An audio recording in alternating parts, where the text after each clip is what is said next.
ज्ञानेश्वरी अध्याय 9। तरी अवधान एक दीजे, मग सर्व सुखाचे पात्र होईजे। प्रतिज्ञोत्तर माझे उघड ऐका।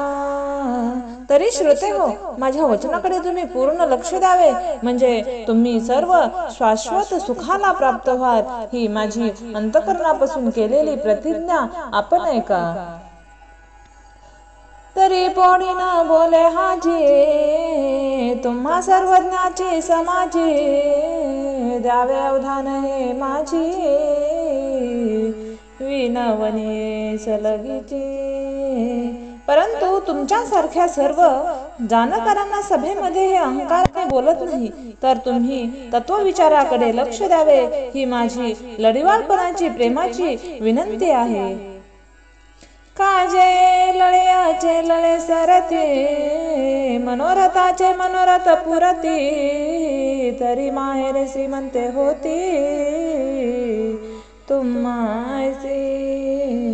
कारण तुमच्यासारखे श्रीमंत प्रसन्न माहेर घरे असल्यावर मुलांचे हट्ट लाडाने पुरविले जातात आणि मनोरथांची इच्छा देखील पूर्ण होते। तुमचे आधी ठेवेली ओले, सासिन्नले प्रसन्नतेचे मळे। ते सावली देखोनी लोळे, शातो जीवी। तुमच्या सचिनंदेच्या ओलाव्याने प्रसन्नतेचे फळे फुलले आहे। त्या थंडगार सावलीत श्रमलेली मी विश्रांती घेत आहे।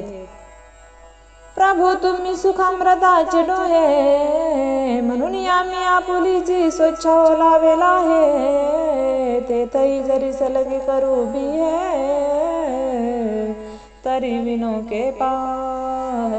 महाराज, तुम्ही सुखामृताचे डोह आहात, म्हणून आम्ही स्वतःच्या इच्छेने यातील ओलावा प्राप्त करून घेतो आहोत। येथे जर सलगी करण्यास आम्ही भिवू लागलो, तर आम्ही कोठे बरे शांत व्हावे तेच सांगा। ना तरी बालक बोबडा बोली, वाकुडा विचुला पाऊली। तो चोज करुनी माऊली, रिझो जेवी। अथवा लेकरू जसे बोबडे बोलत असते, अथवा वेडे वाकडे पाय टाकत चालण्याचा प्रयत्न करत असते, ते पाहून आईच्या हृदयात समाधानाची लहरी निर्माण होत असतात। तेवी तुम्हा संताच्या पडियावो, कैसे तरी आम्हावरी